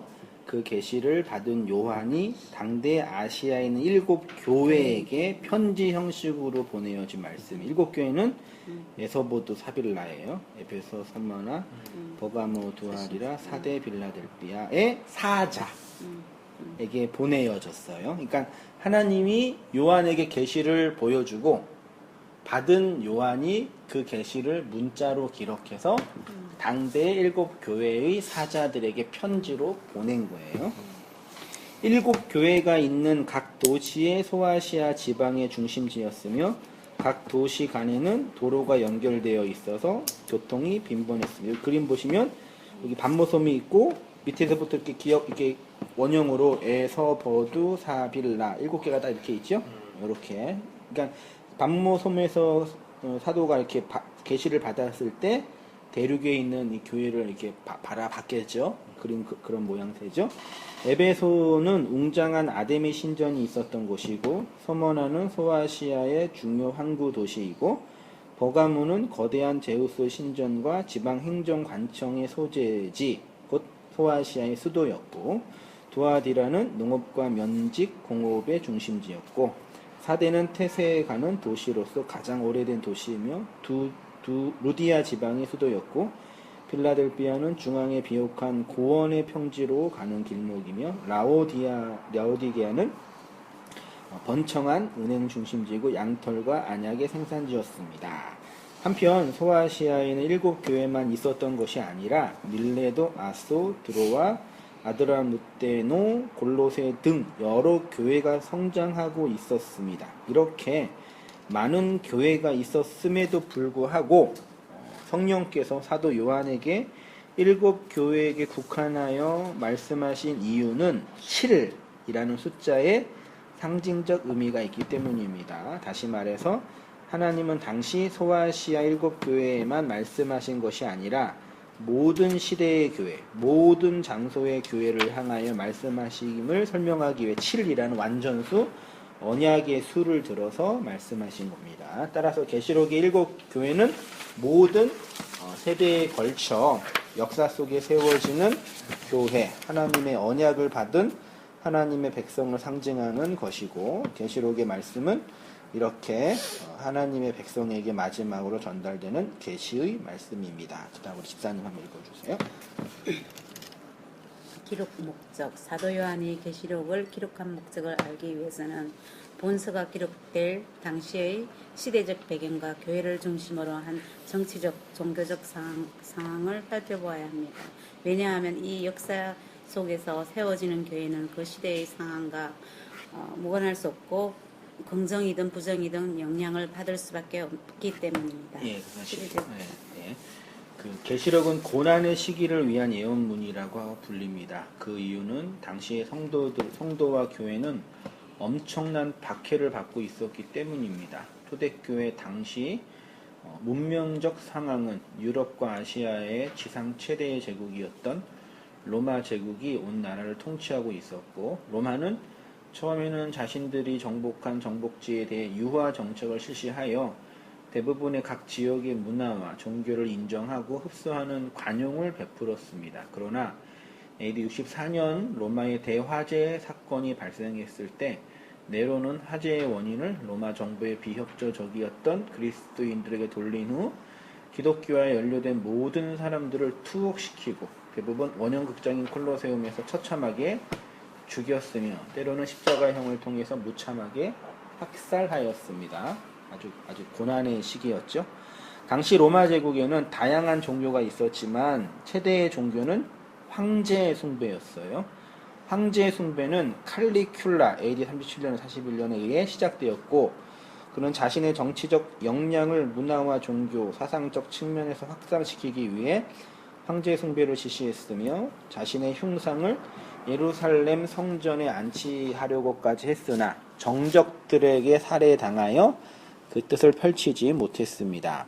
칼리큘라 이후에 황제 숭배 정책이 거의 실시되지 않았다가 도미티안 아주 나쁜 황제예요. 기독교 박해 극을 잘하죠.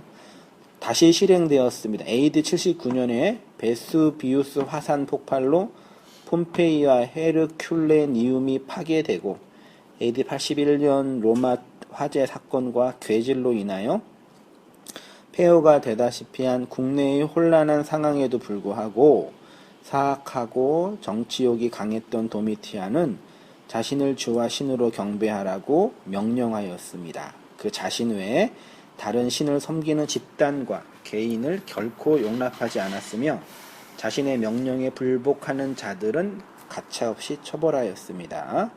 이러한 시대적 상황에서 초대교회 성도들은 가장 강혹한 시련과 고난 속에 살아야 했고, 이에 요한은 교회의 졸림마저 위태롭게 하는 외부의 가혹한 핍박으로 인해 성도들이 낙담과 좌절 속에서 믿음을 잃지 않도록 권면하기 위해서 요한계시록을 기록하였죠. 그러니까 그 핍박이 교회에 떨어지면요, 어떤 현상이 일어나냐면요, 배교가 일어나요. 그리고 변절자가 나타나요. 그리고 신앙을 잃어버리고, 실제로 그렇게 해서 교회가 역사 속에 씨가 말려졌잖아요. 천천히요. 교회가 그런 어려운 상황에서 이제 성도들에게 그 종말론적인 비전을 준 거예요. 시대적 상황을, 그 종교적 상황, 사도 요한 당시의 교회를 중심한 종교적 상황은 기독교와 유대교, 기독교와 이방 종교, 기독교 내부의 상황으로 나누어 생각해 보겠습니다. 기독교와 유대교를 김강선님 한번 읽어주세요. 초대교회 초창기에 기독교와 유대교 사이에는 조그마한 교제의 틈이 있었으나 AD 70년 로마 장군 디도에 의해 예루살렘이 파괴되면서부터 기독교와 자신들의 종교적, 사상적 기반을 잃은 유대교는 완전히 결갈하게 되었습니다.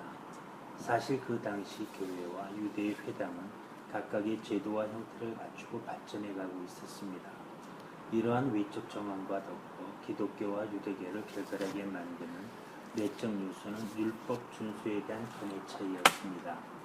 초기 기독교 공동체는 바울이 믿음으로 말미암아 의롭게 된다는 교리를 받아들이므로 유대교적 율법 준수로부터 분리될 수 있었습니다. 네, 사실 초기 기독교, 즉 사도행전 2장에서 성령 강림을 통해 형성된 기독교 공동체는 그 모태가 유대교에 있었어요.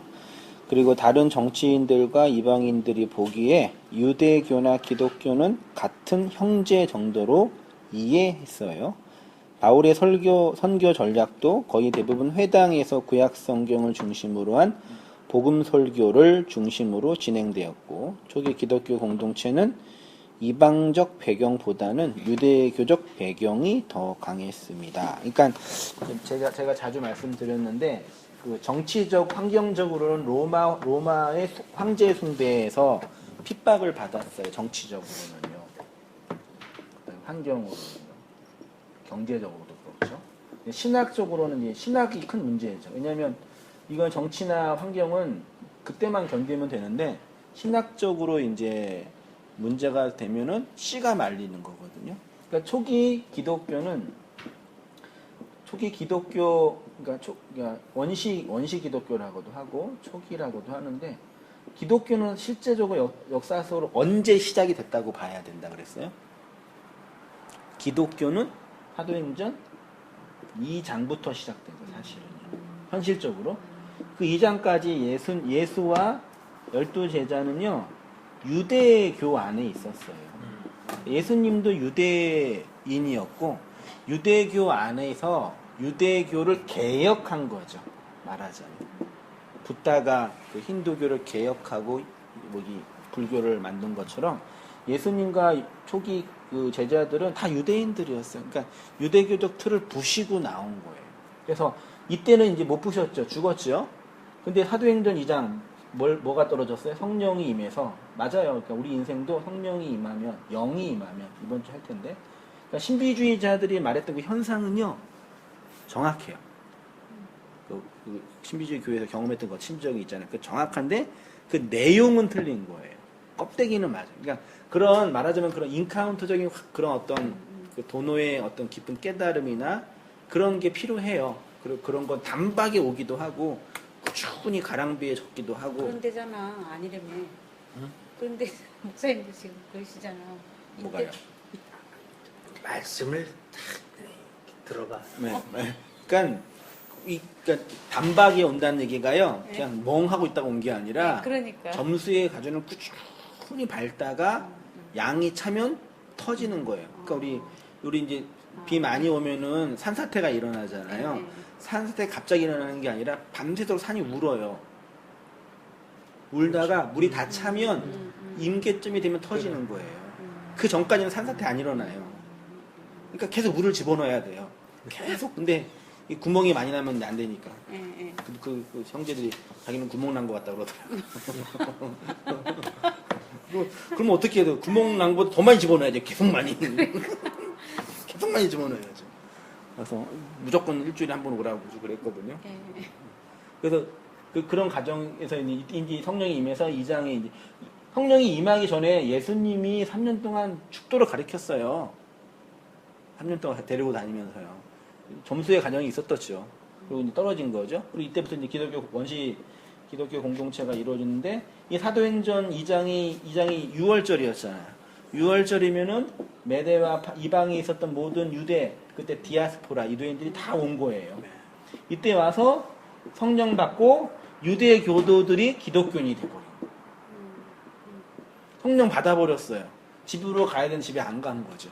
여기에 모여서 같이 공동체 생활을 한 거죠. 성경 공부한 거죠. 집중적으로. 그리고 이제 예수님이 금방 온다고 했는데 안 오니까 어떻게 해야 돼요? 가서 살아야죠. 집에 가서 산 거죠. 그리고 그렇게 있다가 바울이 이제 떨어진 이제 이런 원식 디아스포라 공동체가 있었던 지역이 회당이었어요. 회당에서 이 사람들이 뭐 했냐면 성경 공부했거든요. 구약 성경. 그때 바울이 들어가가지고 니네가 보고 있는 구약 성경의 진리가 뭔지 아니? 그리고 이제 기독론 중심의 성경 공부를 한 거예요. 이걸 다 부시고 회당을 교회를 만들었죠. 그러니까 이제 유대인들이 뒤집어진 거죠. 아시아에 있던 그 교회들이 마가의 다락방에서 있던 사람들이 디아스포라나 이런 사람들이 가가지고 다시 돌아가가지고 그 사람들이 모인 사람들이에요. 네.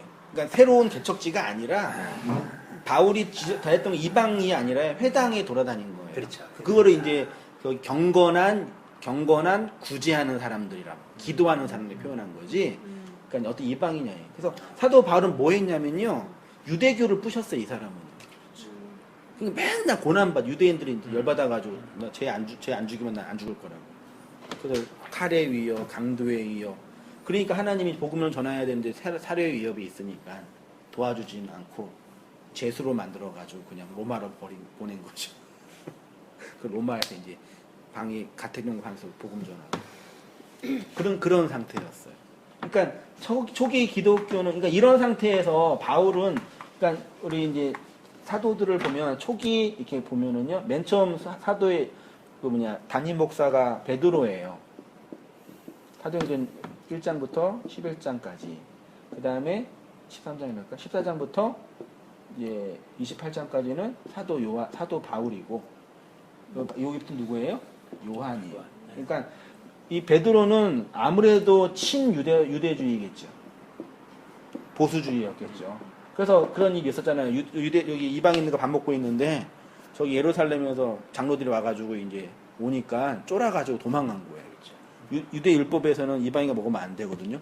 바울이 그걸 보고 아주 그냥 엄청 깨버렸죠. 네가 그러고 사도냐? 담임 목사가 그러면 되겠냐? 그래서 이제 이거 가지고 이제 성숙을 얘기하는데 그게 아니라 신학적인 편견이 쉽게 안 무너져요. 바울 사도 자체가 그래서 이제 유대교를 그러니까 베드로에서만 끝났으면은 기독교가 그냥 개혁 유대교 정도뿐이 안 됐어요. 사실은. 근데 베드로에서 바울에게 와가지고 바울이 요 유대교에서 완전 끊어지는 거죠. 그러니까 얼마나 많은 치열한 싸움이 있었겠어요. 그러니까 이 사람은 완전 골수 좌파에 말하자면 정적도 많이 있고 고난도 많고. 그러니까 그걸 보면서 성도의 고난을 정당화할 필요 없어요. 그러니까 우리 성경 문맥을 볼 때 바울이 고난 많이 받았고 자기가 개척한 교회에서 쫓겨나요. 맨날. 그걸 보면서 봐라 바울이 얼마나 열심히 살았으면 그리고 자기가 쫓겨난 것을 정당화하고 아니 바울은 이 시대 속에서 그렇게 싸움 따구로 있을 수밖에 없는 구조였다니까요. 참 불쌍한 여기 선배죠. 그리고 이제 공격하고 이제 끄집어내서 이제 그러니까 그 유대주의를 공격해서 끄집어내서 기독교 공체를 만들었는데 이거 가지고 안 되잖아요. 비난만 해서 안 돼. 그래서 이제 이거를 사랑의 사도가 사랑이 이 공동체를 완성한 거죠. 그래서 이제 사도 시대가 끝나고 속사도 시대가 들어가는 거죠. 그런 이해를 가지고 이제 신약 서신을 쭉 읽고 베드로, 사도, 요한, 바울이랑 요한을 이해해야지. 우리 입장에서만 이해하면은 너무 이렇게 주관적으로 보게 되는 거죠. 그래서 이제 유대교의 핵심 은혜의 방편이 뭐예요? 율법. 예. 율법 준수와 제사예요. 그렇죠? 율법은 토라고. 근데 제사는 어디서 드려요? 근데 성전이 없어져 버렸네. 제사 드려 못 드려요? 못 드려요. 그러니까 하나님의 섭리예요. 만약에 그 모스크 예루살렘에 있는 그거 지금 모스크가 하고 있잖아요. 그거 빼앗으려고 그러는데 그거 빼앗으면 뭐 하려고 그래 걔네들 유대인들이 제사 드리려고. 하나님 절대 못 하게. 없어요. 참 희한해요. 왜 그걸 여태까지 못 뺐죠? 그러니까 힘으로는 충분히 가능하잖아요. 가능하잖아요. 힘이 있는데 그러니까. 근데 못 빼서. 절대 하나님이 살아계신 거군요. 정치력, 군사력, 뭐 미국 좀만 되는데 못 해요. 절대 못 부셔요. 제사 못 드리죠. 율법을 이제 바울은 기독론 쪽으로 해석해 보여요. 예수가 율법을 폐한 게 아니라 예수로 완성됐다. 이것이 없어진 거죠. 껍데기가. 그렇게 해서 이제 여기 온 거죠. 이번에 기독교와 이방 종교. 초대교회는 수적 놀라운 성장을 계속했지만 외적으로는 유대교 외에 이교 사상과 이방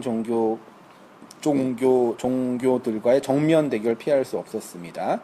AD 1세기경 로마 제국의 각 도시들에는 애니미즘과 같은 원시 종교와 미래 종교들, 각종 주술 숭배와 점성술, 그리고 여러 가지 철학적 종교 등 수많은 이교 사상과 종교들이 팽배하였습니다. 이와 같은 이교 사상과 종교에 속해 있었던 이방인들이 믿지 않는 유대인들과 마찬가지로 기독교를 멸시하고 대적했고요. 아시아의 7교회에 보낸 편지에 언급된 대로 교회 자체에는 신앙의 태보의 징조가 나타났죠. 교회는 열화처럼 번져갔던 처음 신앙을 상실하였고 더욱이 이교 사상 영향으로 타락된 생활이 일반 성도들에게까지 만연해서 도덕적인 타락, 고린도 교회 같은 경우에서는 막 그 근친상간도 이런 성적인 타락이 일어나. 그 당시 이방인들이요. 그때 1세기경에 얼마나 도덕적으로 타락했어요. 처분 기본이고 평소에 아내 10명 두고 살았는데 기독교인이 돼버렸어요. 그거 어떻게 해야 돼? 그런 문제, 노예의 문제. 근데 그런 거 이제 교회에 들어와서 영향을 계속 받은 거죠. 그래서 교회가 신앙의 어떤 본질을 잃어버리는 그런 세대가 됐죠.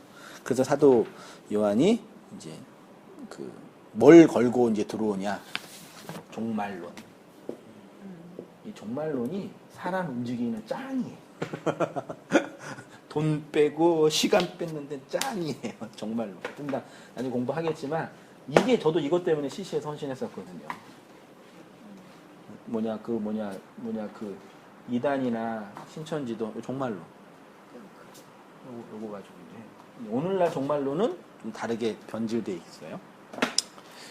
계시와 계시문학입니다. 성경 전체는 계시의 성격을 내포합니다. 계시란 하나님께서 창조, 역사, 말씀, 인간의 양심 등을 통하여 당신을 나타내신 것이라고 할 수 있습니다. 하나님으로부터 출발한 모든 계시의 궁극적 목적은 인간을 하나님께로 인도하는 것입니다. 그러한 계시의 중심에는 예수 그리스도가 있고 예수 그리스도의 성육신은 하나님의 자기 계시의 최고의 행위입니다. 기독교는 하나님의 자기 계시이며 그 계시를 받은 교회의 역사라고 할 수 있습니다. 오직 교회만 계시하시는 하나님을 인식하고 알고 연합하여 찬송하고 경배합니다. 계시문학은 하나님께서 택한 백성과 그와 연관된 국가 곧 이스라엘의 운명 및 이 세상의 형세를 예견하며 하나님의 뜻을 밝힌 문학 작품입니다. 따라서 계시 문학은 이스라엘의 역사와 긴밀한 연관성이 있습니다.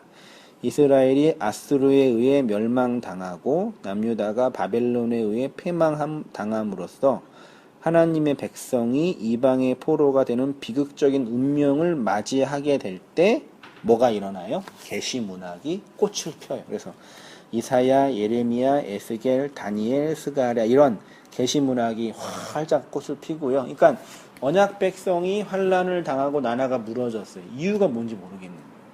그걸 풀어내는 게 이제 계시 문학이죠.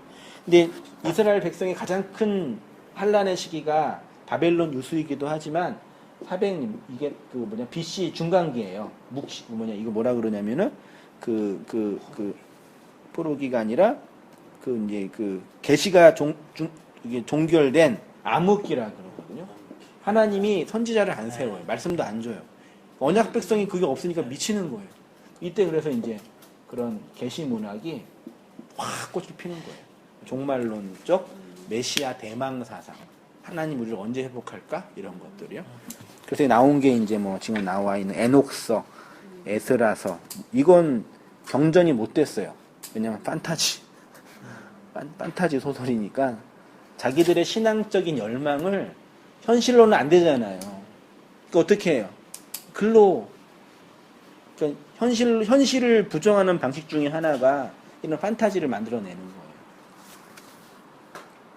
근데 계시록이 그래요. 계시록에 있는 그림 봐요. 10뿔, 7뿔, 짐승. 그 그림 완전히 판타지예요. 왕의 기한이나 반지의 제왕처럼 그런 판타지예요. 그렇게 이해하면 돼요, 안 돼요? 안 되는, 큰일 나는 거예요, 그래서 이제 상징과 비유로 표현된 우리 강훈영지 읽어주세요. 이처럼 부군이 쇠퇴하여 외세의 압제가 가중되면 될수록 더욱 발전했던 계시 문학은 하나님의 백성들에게는 희망과 위로와 인내의 원동력이 되었지만 그 반대편에 선 압제자들에게는 국가의 권위와 불복종하는 불온 문서로 간주되었습니다.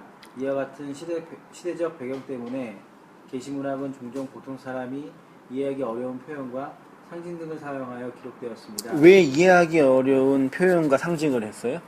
제당하는. 그러니까 자기들만의 언어로만 해야 되니까요. 다른 사람을 보면 안 돼요. 그래서 상징적인 언어만 하는 거예요. 그거를 또 갖다 붙여가지고 또 요즘 모델 빨리 되는 거예요. 그러니까 이상하게 나가는 거죠. 넘어가고요. 그래서 요한계시록 해석 방법이 크게 2000년의 역사 동안 4개 정도가 있어요. 과거적 해석법, 역사적 해석법, 미래적 해석법, 상징적 해석법이 있어요. 잠깐만 살펴볼게요. 과거적 해석법은 요한계시록은 AD 1세기경 아시아 교회의 역사적 상황을 서술한 것으로서 본서에서 설명하는 사건과 상징들은 모두 과거에 성취된 것으로 보는 견해입니다. 예를 들어 바벨론과 짐승들은 로마 제국을 비유하는 것이고 여인은 핍박받는 교회로 여러 심판들은 사도 요한 당시에 일어났던 자연적, 정치적, 종교적 재난으로 보는 견해입니다. 이러한 해석법은 요한계시록의 시대적 배경을 잘 인지한다는 점과 독자들로 하여금 고난에 대한 적극적 인내의 자세를 가지게 한다는 장점도 있지만 계시록이 지닌 예언적 요소들을 무시하게 하는 단점도 있어요.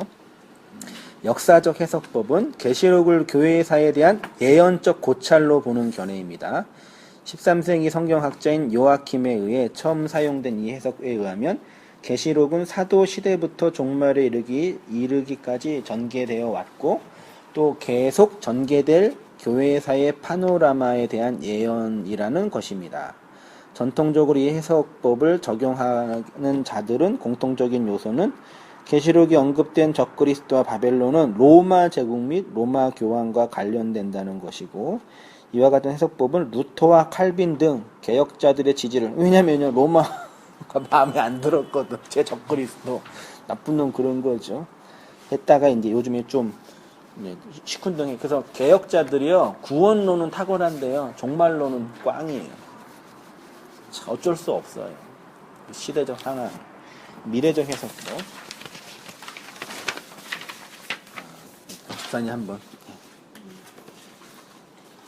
이 해석법에 의하면 1 내지 3장을 제외한 본서의 모든 내용은 그리스도의 재림을 전후한 종말의 시기에 관련됐다는 견해입니다.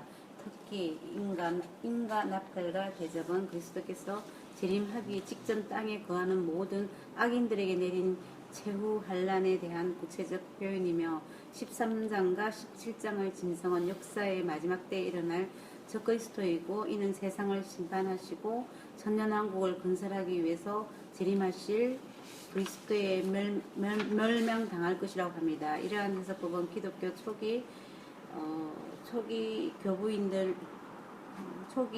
교부들인 저스틴 이레니우스, 히폴리투스, 빅토리누스 등과 같은 사람들에 의해 수용되었다가 중간 공백기를 가진 후 16세기 후반에 다시 등장하기 시작하여 오늘날에도 적지 않은 복음주의 자들에 의해 수용되고 있습니다. 예, 이 해석법은 상징주의고요.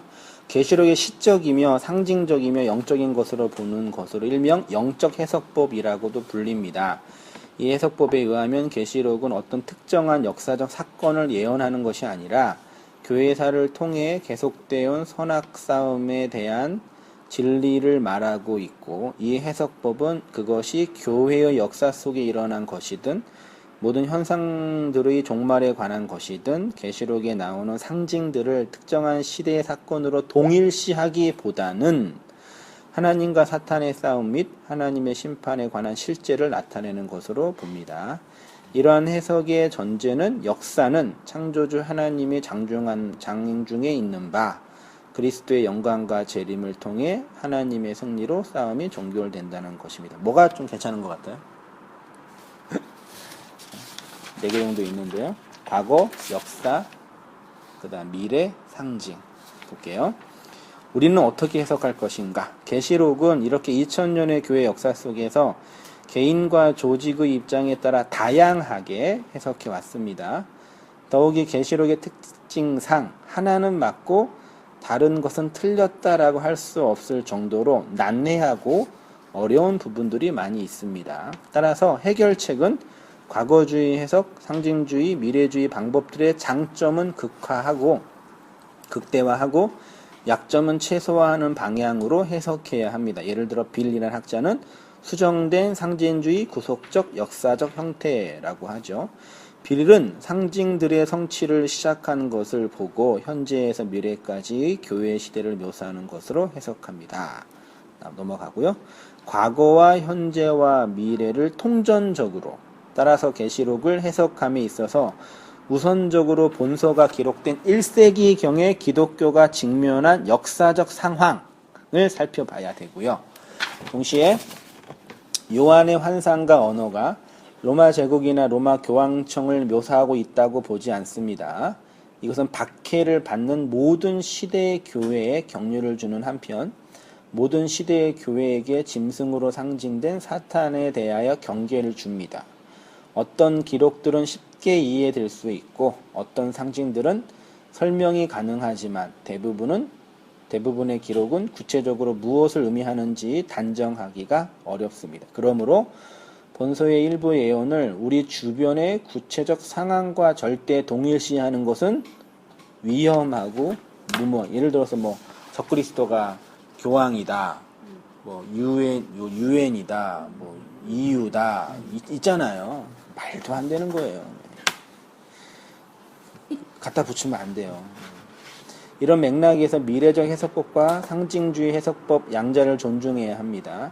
요한계시록은 종말론적이며 예언적인 성격을 강하게 반영하고 있는 바 악에 대한 최후의 심판과 하나님 나라의 완성을 선포하고 있는 동시에 이 땅에서 그리스도의 주권과 사탄의 세력 간의 영적 싸움을 묘사하고 있기 때문입니다. 결론적으로 요한계시록을 바르게 해석하기 위해서는 성경 전체 해석의 원리와 같아야 하죠. 간단히 말해 바른 해석의 원리는 예수 그리스도의 복음이 성경 전체의 해석의 열쇠라는 것입니다. 성경의 개별적인 내용과 역사적 사건의 최종 결론과 궁극적 목적지는 예수 그리스도의 인격과 그분의 사역이잖아요. 복음은 성경의 모든 책과 마찬가지로 계시록의 결론입니다. 그러므로 요한계시록의 환상들은 예수 그리스도 안에서 성경의 통일된 메시지에 비추어 해석해야 합니다. 그렇게 이제 복음을 중심으로 네 가지 그 해석법의 장점을 살피고 차근차근 해 나가면 창세기 하고 계시록 하면은 가운데 거 했잖아요. 산상수훈 한 번 다 봤잖아요. 이렇게 좀 하다 보면 또 보이지 않는 생각이 들고 마지막으로 천년왕국을 하고 할게요.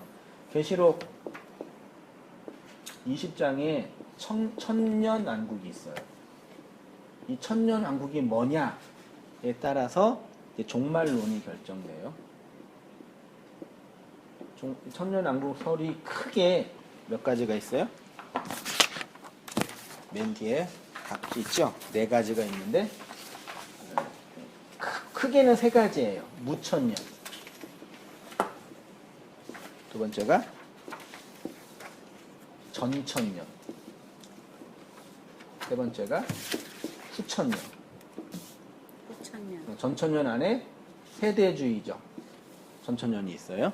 그러니까 천년기 그 계시록 20장에 있는 천년왕국의 천이 없다 그 뜻이에요. 그래서 전천년은 뭐예요? 천년 전에 누가 와요? 예수가 오십니다. 그래서 역사적으로 볼 때 창조, 타락, 예수님의 초림이 왔죠. 네.